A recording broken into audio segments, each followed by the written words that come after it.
Shalom, damai di hati. Puji Tuhan, berjumpa lagi dengan saya Pendeta Heni Momongan. Salam kasih, sukacita dan damai sejahtera untuk kita semua. Saat ini saya rindu lagi berbagi kebenaran firman Tuhan. Namun sebelum itu marilah kita satu dalam doa, kita berdoa. Terima kasih Tuhan, kami boleh melewati minggu-minggu penghayatan akan sengsara Yesus Kristus. Dan saat ini kami hendak membaca dan merenungkan firman-Mu. Kami sungguh meyakini firman-Mu menjadi landasan yang kokoh bagi kami. Untuk kami berefleksi tentang pengorbanan, penderitaan dan kematian Yesus Kristus di atas kayu salib. Demi menebus kami dari segala dosa dan celah. Firman-Mu teguhkan iman kami. Tuhan bersabda bagi kami sambut pemberitaan firman-Mu. Amin. Saudara-saudara yang kekasih dalam Yesus Kristus, bacaan yang akan kita renungkan menjadi bahan perenungan di penghayatan Jumat Agung, hari kematian Yesus Kristus, yaitu dalam Injil Lukas pasalnya yang ke-23 ayat 46 sampai ayat 56a. Ada dua perikop di sana, Yesus mati, Yesus dikuburkan. Ketika itu hari sudah kira-kira jam 12, lalu kegelapan meliputi seluruh daerah itu sampai jam 3, sebab matahari tidak bersinar. Dan tabir bait suci terbelah dua. Lalu Yesus berseru dengan suara nyaring, "Ya Bapa, ke dalam tangan-Mu kuserahkan nyawaku." Dan sesudah berkata demikian, Ia menyerahkan nyawanya. Ketika kepala pasukan melihat apa yang terjadi, ia memuliakan Allah, katanya, "Sungguh orang ini adalah orang benar." Dan sesudah seluruh orang banyak yang datang berkerumun di situ untuk tontonan itu, melihat apa yang terjadi itu, pulanglah mereka sambil memukul-mukul diri. Semua orang yang mengenal Yesus dari dekat, termasuk perempuan-perempuan yang mengikut Dia dari Galilea, berdiri jauh-jauh dan melihat semuanya itu. Adalah seorang yang bernama Yusuf. Ia anggota majelis besar dan seorang yang baik lagi benar. Ia tidak setuju dengan putusan dan tindakan majelis itu. Ia berasal dari Arimatea, sebuah kota Yahudi, dan ia menanti-nantikan kerajaan Allah. Ia pergi menghadap Pilatus dan meminta mayat Yesus. Dan sesudah ia menurunkan mayat itu, ia mengapaninya dengan kain lenan, lalu membaringkannya di dalam kubur yang digali di dalam bukit batu di mana belum pernah dibaringkan mayat. Hari itu adalah hari persiapan dan Sabat hampir mulai. Dan perempuan-perempuan yang datang bersama-sama dengan Yesus dari Galilea ikut serta, dan mereka melihat kubur itu dan bagaimana mayatnya dibaringkan. Dan setelah pulang mereka menyediakan rempah-rempah dan minyak mur. Demikian bacaan Alkitab. Tema perenungan kita saat ini yaitu tabir bait suci terbelah dua. Saudara-saudaraku yang kekasih dalam Tuhan Yesus Kristus, waktu terus bergulir dalam menghayati minggu-minggu sengsara dan penderitaan Yesus Kristus. Di perayaan Jumat Agung, sebagai umat Kristiani di seluruh penjuru dunia memperingati puncak dari sengsara dan penderitaan Kristus, yaitu kematiannya di kayu salib.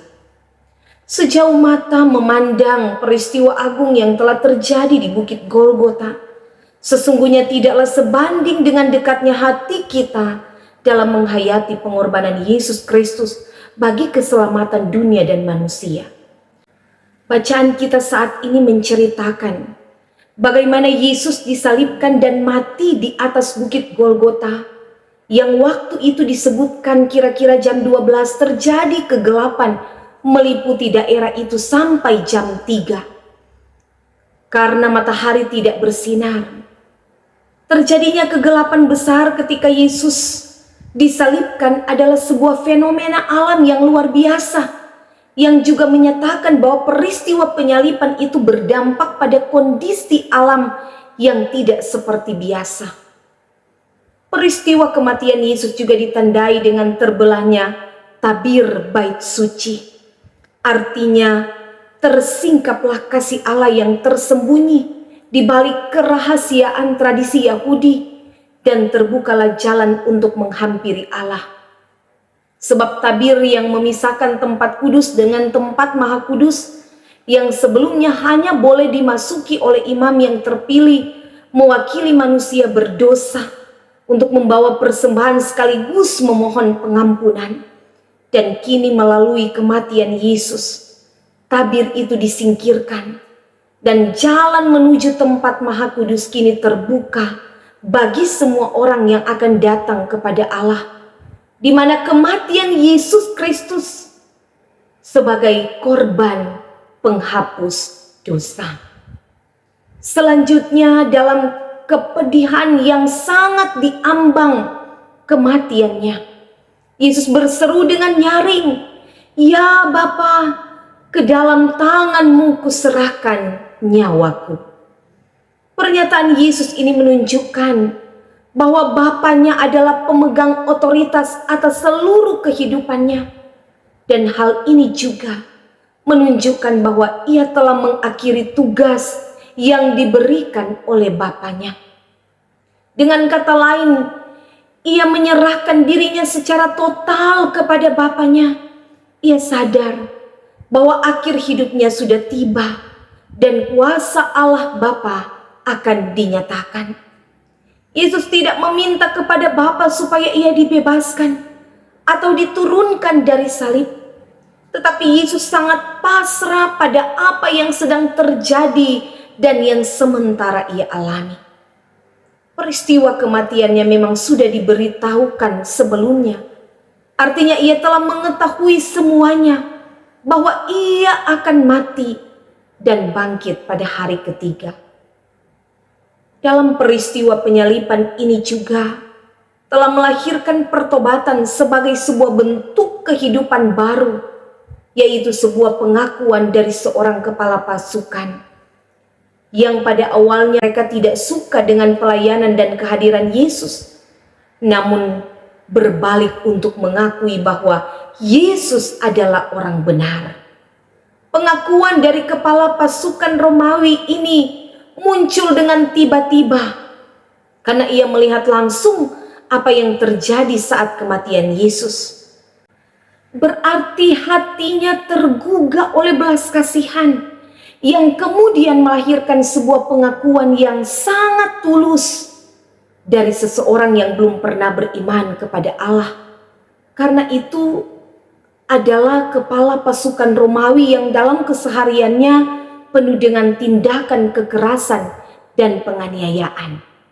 Sementara itu orang banyak yang datang berkerumun untuk menonton penyaliban Yesus di kayu salib, yang awalnya menyaksikan peristiwa yang sangat mengerikan. Kemudian mereka pulang dengan sangat menyesal sambil memukul-mukul diri. Artinya ada penyesalan yang sangat dalam atas peristiwa penyaliban itu. Walaupun kita tidak tahu apa tindak lanjut dari reaksi penyesalan orang banyak itu, tetapi kita dapat katakan bahwa penyesalan selalu berpeluang untuk menghentar seseorang pada pertobatan, dan dengan bertobat selalu menunjukkan adanya hidup baru. Dalam peristiwa ini juga dikatakan bahwa semua orang yang mengenal Yesus dari dekat, termasuk perempuan-perempuan yang mengikut Dia dari Galilea, berdiri jauh-jauh dan melihat semuanya itu. Yesus telah menghembuskan nafasnya yang terakhir. Menurut peraturan Romawi, orang yang mati disalib tidak perlu dikubur. Sementara tradisi Yahudi mengharuskan orang itu dikubur, tetapi bukan di tanah pusaka mereka. Lalu bagaimana dengan mayat Yesus? Yusuf dari Arimatea peduli terhadap hal ini. Ia mengurus segala sesuatu agar mayat Yesus dikubur secara layak. Mulai dari meminta mayat Yesus pada Pilatus, menurunkan mayatnya dari kayu salib lalu mengapaninya. Ia yang memiliki kuburan yang belum pernah dipakai, menyatakan penghormatannya dengan menguburkan Yesus di sana. Sebelum kisah ini, nama Yusuf dari Arimatea tidak pernah disebutkan, apalagi dinyatakan sebagai pengikut Kristus. Yohanes menyebut dia murid Yesus secara rahasia. Tindakannya telah memperlihatkan kasih dan keberpihakannya pada Yesus serta imannya. Lukas mengatakan bahwa dia adalah seorang yang baik dan benar. Di saat ke-11 murid lain justru bersembunyi karena takut disangkut pautkan dengan Yesus. Tetapi iman yang ada dalam diri Yusuf dari Arimatea membuat dia berani mengambil resiko, walau harus mempertaruhkan kedudukan dan reputasinya. Inilah iman yang benar. Inilah murid Yesus yang sejati. Saudara-saudara yang Tuhan Yesus kasihi, dari pembacaan Alkitab dan perenungan firman Tuhan ini, kita belajar tentang kepatuhan, kepasrahan, dan kesetiaan Yesus kepada Bapanya. Sebuah kepasrahan diri secara total bagi Allah untuk keselamatan umat manusia. Pengorbanan Kristus yang sungguh mulia dan berharga hendaknya kita jadikan sebagai momentum pembaharuan hidup, yaitu benar-benar hidup dalam ketaatan dan kesetiaan kepada Tuhan. Menanggalkan dosa-dosa kita, berbalik dan bertobat, dan hidup sesuai kehendak Tuhan. Sebab dosa yang memisahkan kita dengan Allah, dosa menjauhkan kita dari Allah, dosa adalah penghalang bagi kita menerima janjinya. Tirai bait suci yang merupakan pengingat kalau dosalah yang membuat manusia tidak layak untuk berada di hadirat Allah. Namun kematian Yesus Kristus di kayu salib yang ditandai dengan terbelahnya tabir bait suci melambangkan terbukanya hubungan semua manusia dengan Tuhan secara langsung. Tuhan membuka jalan melalui pengorbanan Yesus agar kita dapat datang kepadanya. Jalan menuju pribadi yang maha kudus sudah terbuka untuk semua orang dan setiap waktu dalam keyakinan dan keberanian. Dia selalu menunggu kita dan memberi kesempatan bagi kita untuk kembali kepadanya. Yesus adalah jalan kebenaran dan hidup. Tidak ada seorang pun yang datang kepada Bapa kecuali melalui Dia. Dialah korban penebusan dosa kita. Melalui Kristus kita dibawa di hadirat Allah. Karena itu, mari kita datang mencari Tuhan melalui tekad dan komitmen melakukan yang terbaik bagi Tuhan. Selagi masih ada waktu dan kesempatan, mari kembali kepadanya. Jangan keraskan hati kita. Jangan sampai kita kehilangan janjinya, anugerahnya, dan keselamatan darinya. Di perayaan Jumat Agung, hari yang penuh makna untuk kita mengingat dan merenungkan pengorbanan dan kematian Yesus Kristus. Biarlah mata dan hati kita tertuju kepada Tuhan Yesus yang mencapai puncak penderitaannya dan mati di atas kayu salib. Mari kita renungkan betapa besar pengorbanan Kristus bagi kita. Mari betul-betul dan sungguh-sungguh kita hayati dan maknai akan kematian dan kebangkitan Kristus. Sehingga salib Kristus benar-benar membawa perubahan bagi kita untuk hidup dalam pengampunan, hidup dalam kasih dan persaudaraan, mengasihi tanpa batas, tanpa pilih kasih, menjauhkan diri dari tindakan permusuhan, perselisihan, pementingan diri sendiri, kebencian, kedengkian, saling menfitnah, amarah, iri hati, dendam, dan lain sebagainya. Karya salib Kristus telah menyelesaikan dan mengakhiri semuanya itu di atas kayu salib, dan Ia menggantikannya dengan kedamaian, dengan sukacita, dengan kebenaran, kasih, dan semua yang mendatangkan damai sejahtera dan pengharapan iman di dalam Yesus Kristus. Karena itu, salib dan kematian Kristus hendaknya memotivasi kita untuk mempraktekkan hidup yang penuh kasih, membangun relasi yang baik dengan sesama, saling menghargai, saling menunjukkan kebaikan, berbelas kasih kepada rintihan orang yang menderita, mau senasib, sehati, dan sepenanggungan dengan saudara-saudara kita yang bergumul karena berbagai persoalan dan penderitaan hidup. Kita harus terus melatih diri menjadi pribadi yang sabar satu terhadap yang lain, tidak saling menyakiti, melainkan hidup saling menguatkan, saling menghibur, saling menopang, saling menghidupkan, dan saling memberkati. Dengan demikian, Kristus dimuliakan lewat kehidupan kita.